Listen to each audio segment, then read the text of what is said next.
मयूर, आपके साथ जो लोग मौजूद हैं, मोहन भागवत के इस बयान को किस तौर पर देख रहे हैं? देखिए, आरक्षण एक ऐसा मुद्दा है जो हमेशा से एक चुनावी मुद्दा भी रहा है और एक ऐसा मुद्दा है जिसको तमाम सारे विरोध भी झेलने पड़े हैं। लेकिन जो आरक्षण एक ऐसा मामला है जो सबसे ज्यादा जो प्रभावी रहता है वो स्टूडेंट्स के ऊपर रहता है। जो यूथ है, जो युवा है, जो पढ़ाई कर रहे हैं, अपना कैरियर बनाना चाहते हैं, उनमें अलग अलग जो है आरक्षण को लेकर उनकी अपनी अपनी बातें रहती है कि होना चाहिए कि नहीं होना चाहिए। लेकिन मोहन भागवत जी का ये जो बयान है, इसको लेकर लखनऊ विश्वविद्यालय के आप देख सकते हैं, यहाँ पर तमाम छात्र हमारे साथ मौजूद हैं। हालांकि आज छुट्टी का दिन है, लेकिन लखनऊ यूनिवर्सिटी में ये कुछ छात्र हमें मिले हैं जिनसे हम बात करेंगे। मोहन भागवत का जो बयान सामने आया, पहले बताइए क्या नाम हो गया आपका? शशि प्रकाश मिश्रा, मैं लखनऊ विश्वविद्यालय द्वितीय वर्ष का छात्र हूँ। और जो मोहन भागवत का जो बयान अभी सामने आया है कि अगर ऊंच नीच भेदभाव इस देश में है तो आरक्षण रहना चाहिए, आरक्षण के लेकर क्या राय है? देखिए, शुरू से देखा जाए तो हमको दबाने की कोशिश किया गया। मेरा नाम जैसे आपने पता चला शशि प्रकाश मिश्रा, मैं जनरल कास्ट से आता हूँ।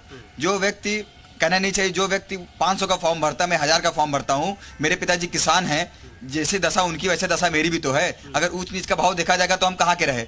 अभी उत्तर प्रदेश सरकार पुलिस भर्ती करती है, उन्होंने कहा कि 21 साल की उम्र में अगर आप जर्नल हैं तो उसके आप वैध हैं, और अगर आप एससी हैं तो उसको आप 23 साल की उम्र में कर सकते हैं। तो सीधा सीधा हमारे साथ छल होता है। आपका क्या कहना है, क्या नाम हो गया? हाँ, मेरा नाम आनंद मोहन मिश्रा है। आनंद मोहन मिश्रा जी, बताइए आरक्षण को लेकर क्या राय है? जो मोहन भागवत ने बयान दिया, आप इसको किस तरीके से देखते हैं?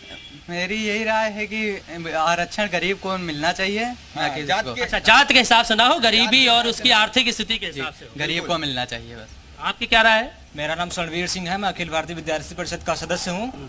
तो आरक्षण को लेके जो कि चल रहा है अभी तक, कहा जा रहा है कि कास्ट को लेके है कि जो जनरल वाले हैं वो सफर कर रहे हैं काफी लंबे समय से। तो क्योंकि जब ये लागू किया गया था तब कुछ ऐसा नहीं था कि लागू किया गया था उस टाइम पे ऐसा था कि हाँ चलो लागू कर दो। उस टाइम सर्कमस्टांस कुछ टाइम के लिए था, कुछ टाइम लिमिटेड टाइम के लिए था, उसके सर्कमस्टांसेस कुछ अलग थे उस टाइम के। लेकिन हुआ कि समय के बदलते हुए लोगों के आर्थिक इकोनॉमी भी चेंज हुई है, लोगों में बदलाव आया है।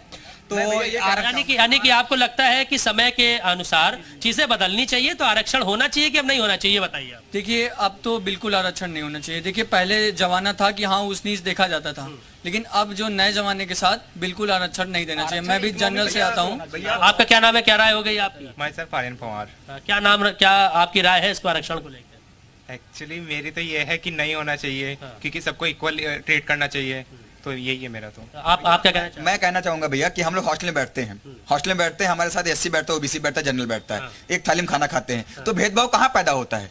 भेदभाव वही तो पैदा होता है। भेदभाव ये होता है कि आप 800 का फॉर्म भरते हैं, मैं 1200 का फॉर्म भरता हूं। भाई, आप भी किसान के बेटे, मैं भी किसान का बेटा हूं। 10 साल के लिए बाबा साहब अम्बेडकर ने आरक्षण का नियम किया था, उन्होंने समय बदला, परिवर्तन बदला, फिर हम लोग ने कहा नहीं, इनको जरूरत है, आगे किया जाए। अब तो खत्म किया जाए महाराज, हमको भी तो रोटी दाल चावल खाने का अधिकार है। हर चीज में आप ही रहेंगे, सीट का रिजर्वेशन होगा उसमें आप आगे जाएंगे, कोई नई स्कीम आएगी पहले आपको रिजर्वेशन सीट कर दिया जाएगा। ये हमारे साथ छल है। अब मैं सरकार से निवेदन करता हूं कि इसको पूर्णतया बंद किया जाए। जो व्यक्ति आपको क्या लगता है, चुनाव आता है तभी इस तरीके की बिल्कुल चुनावी मुद्दा है, सबको वोट बैंक की राजनीति करनी है। आज ब्राह्मणों को, ठाकुरों को, यादवों को गाली दिया जाता है और उनको सिरे पे बैठाया जाता है। हम किसी धर्म का विरोध नहीं करते हैं, लेकिन अगर आप आरक्षण के उपासक है कि मैं आरक्षण मुझे चाहिए, तो आप क्यों ना आप ऐसा करके कि जो व्यक्ति गरीब है उसको आरक्षण दिया जाए। देखिए, मायावती को आरक्षण की जरूरत क्या है भाई? उत्तर प्रदेश की 4 बार मुख्यमंत्री रही, उनके भतीजे आकाश आनंद देश के इतने बड़े पार्टी के सचिव हैं, उनको आरक्षण की जरूरत है, लेकिन उसकी मलाई काट रहे हैं। और ये देखिए, स्टूडेंट्स हैं लखनऊ विश्वविद्यालय के और पढ़ाई कर रहे हैं, कह रहे हैं कि हम जनरल कास्ट से आते हैं, हमारे पिताजी किसान हैं, मेरा भी वही बैकग्राउंड है, हम हर जाति के लोग एक साथ उठते बैठते हैं, एक ही थाली में खाना खाते हैं। तो आखिरकार जब हमारे यूनिवर्सिटी के स्टूडेंट्स के बीच में आपस में कोई भेदभाव अब नहीं है, तो ये बात कहां से आती है कि जब तक इस देश में भेदभाव रहेगा तब तक आरक्षण चलता रहेगा। तो साफ तौर पे यहाँ स्टूडेंट्स का कहना है कि आरक्षण ही एक दूसरे के बीच में खाई बनती है, एक दूसरे की जाति के आधार पे, जन्म के आधार, माफ कीजिएगा, धर्म के आधार पे जो है एक खाई पैदा करती है। तो ये नहीं होना चाहिए, फिलहाल स्टूडेंट्स का ये कहना है यहाँ पे। ठीक है मयूर, बने रहिए, हम रुक कर लेते हैं रामानुज का, हमारे सहयोगी देहरादून से जुड़े हुए, उनका रुक कर लेते हैं। रामानुज, मोहन भागवत के इस बयान को किस तौर पर देहरादून के लोग देखते हैं और क्या वहां के लोगों को लगता है कि इस बयान के पीछे कोई मकसद है? आप बिल्कुल उत्तराखंड में जो युवा है उनसे सीधे तौर पे बात करेंगे। मोहन भागवत का जो बयान है वो इस बात का है कि रिजर्वेशन होना चाहिए। हमारे साथ में भारी संख्या में जो यूथ है वो इस वक्त है और जो इसी बात को लेकर के जद्दोजहद करती है। जब भी फॉर्म भरती है, किसी जगह पे अप्लाई करती है तो रिजर्वेशन की बात आती है। क्या होना चाहिए सर? सर रिजर्वेशन होना चाहिए। रिजर्वेशन होना इस इंडिया के लिए बहुत इंपॉर्टेंट है, क्योंकि इंडिया एक डेवलपिंग नेशन है। यहाँ पे रिजर्वेशन इकोनॉमी का वीकर सेक्शन के बेसिस में होना चाहिए, जो मेरा मानना है। आप क्या मानती हैं? रिजर्वेशन होना चाहिए? हाँ होना चाहिए। क्या रिजर्वेशन होना चाहिए इंडिया में। कोई तर्क क्या है, क्या वजह है, क्यों होना चाहिए? सर रिजर्वेशन मुझे लगता है जैसे जनरल कास्ट वाले कहते हैं कि नहीं होना चाहिए, क्योंकि उनकी जो एबिलिटी है उनके अकॉर्डिंग उन्हें फिर आगे उनकी पोस्ट डिवाइड नहीं होती। पर मुझे लगता है सर अगर वो उस पोस्ट के लिए मेहनत कर रहे हैं तो सर उन्हें वो मिल सकती है। रिजर्वेशन अगर होगा तब का पक्ष एक तरफ है, दूसरी तरफ कुछ युवा है, उनसे बात करते हैं। क्या है सर? सर नमस्कार। मैं तो बोलूंगा कि रिजर्वेशन बिल्कुल ही नहीं होना चाहिए, क्योंकि आज के डेट में अकॉर्डिंग टू एजुकेशन इसकी एक व्यवस्था होनी चाहिए। भारत सरकार को ये देखना चाहिए, क्योंकि हमारे देश में सारे जितने भी युवा हैं, चाहे वो किसी भी सवर्ण हो, दलित हो, कुछ भी हो, कहीं से भी हो, चाहे भारत के सुदूर क्षेत्र से भी आता हो, तो आज के डेट में भारत सरकार को इस तरह की व्यवस्थाएं करनी चाहिए। अगर वो किसी भी परीक्षा के लिए जा रहा है तो उसको समान एक राइट्स मिलना चाहिए। आप युवा भी हैं, कुछ इनसे बात कर लेते हैं। आप क्या सोचती हैं रिजर्वेशन नहीं होना चाहिए, क्योंकि ये हमारा जैसे एकेडमिक्स है तो जो अपॉर्चुनिटी जिसको मतलब एलिजिबल है जो, तो उसको नहीं मिल पाएगा वो चीज़। एकेडमिक्स के हिसाब से देखा जाए तो वो कैटेगराइज हो जाता है, कट ऑफ ऊपर नीचे वाला सीन हो जाता है, तो उसको जैसे वो जो एलिजिबल है उसको वो सीट नहीं मिल पाएगी, नहीं मिल पाती। आप क्या सोचती हैं? रिजर्वेशन नहीं मिलना चाहिए। क्या कोई तर्क है, क्यों ऐसा? क्योंकि अगर हम रिजर्वेशन देंगे तो जो बच्चे सच में पढ़ रहे हैं, जनरल वाले हो चाहे कोई भी कास्ट के हो, वो नहीं कर पाएंगे ना। अगर रिजर्वेशन देते हैं तो जिनके मार्क्स नहीं भी आ रहे हैं वो भी उनका भी जॉब मिल जाती है। लेकिन जो जॉब वाले हैं, जो जनरल वाले हैं, अगर उनके मार्क्स कम भी आ रहे हैं, अच्छे भी आ रहे हैं, वो कर सकते हैं, उनके अंदर कैपेसिटी है करने की, लेकिन उनको जॉब नहीं मिल पाती। भागवत जी का जो बयान आया उसको क्या कैसे देखती? उन्होंने कहा तो रिजर्वेशन तो होना चाहिए, जब तक असमानता है तब तक तो इस तरह की व्यवस्था होनी चाहिए। तो वो लोग उन लोगों को और तरीके से हेल्प कर देना, उन लोग को पैसे मतलब रिजर्वेशन क्यों दे रहे हैं? पैसे दे दें, फीस मोहन भागवत जी को मैं बोलूंगा कि सर आप पहले ऐसे बच्चों से मिलिए जो रात दिन एक कमरे में बंद होके, जिनके माँ बाप आज भले ही जनरल कैटेगरी में किसी वजह से आते हों, लेकिन उनकी स्थिति खराब है, उनके बच्चे लोन लेके किसी तरह से पढ़ाई कर रहे हैं। रामानुज, मैं लौटता हूं आपके पास। आशीष साई का रुख कर लेते हैं। गोरखपुर सीएम सिटी के लोग क्या कहते हैं? आशीष, गोरखपुर के लोग क्या कह रहे हैं इस बयान पर? तो मैं आपको बता दूं कि हम सीएम सिटी गोरखपुर में यहाँ पे हमारे साथ कुछ लोग हैं।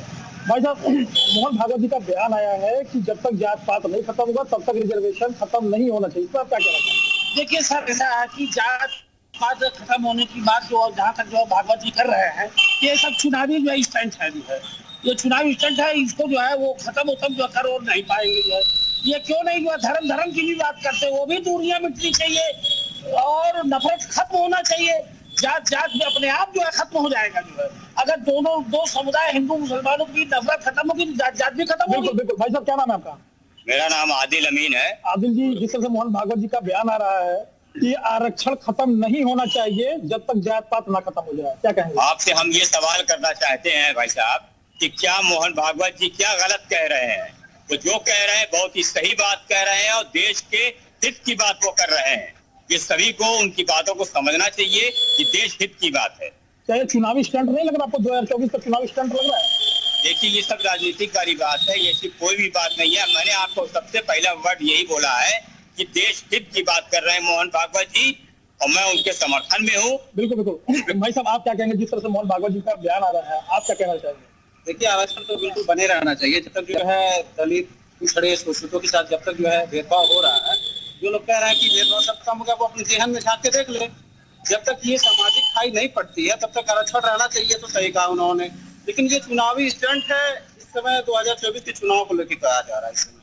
क्योंकि बिहार में मोहन भागवत जी का बयान आया था, उस समय बीजेपी को काफी नुकसान सहना पड़ा। क्या आपको लगता है कि चुनावी स्टंट है मोहन भागवत जी? जी, बिल्कुल साफ तौर पर ये बता देना चाहते हैं आपको कि ये चुनावी स्टंट है, क्योंकि बहुत सारे मौकों पे आपने देखा होगा कि मोहन भागवत जी ने हमेशा विरोध किया है आरक्षण का लेके। सब भाजपा ने विरोध किया, आरएसएस विरोध किया, हमेशा विरोध किया, लेकिन अब जैसे चुनाव नजदीक आ गया वैसे ही वो बयान दे रहे हैं कि जब तक जातियां खत्म नहीं हो जाती तब तक आरक्षण चलते रहना चाहिए। ये साफ तौर पर देख रहे हैं कि ये चुनावी स्टंट है। ठीक है, बिल्कुल भाई साहब आपका क्या कहना है? ठीक है, मैं लौटता हूं पारस गोयल का हम रुख कर लेते हैं। पारस गोयल हमारे साथ मेरठ से जुड़े हुए हैं। पारस, मेरठ के लोग क्या कह रहे हैं? देखिए, बिल्कुल आरएसएस प्रमुख के बयान के बाद मेरठ के युवाओं की क्या राय है, इनसे जान लेते हैं। आप बताएं, आरएसएस प्रमुख का जो बयान आया है, क्या चुनावी बयान है? नहीं, संघ का चुनावों से और राजनीति से कभी कोई मतलब रहा ही नहीं।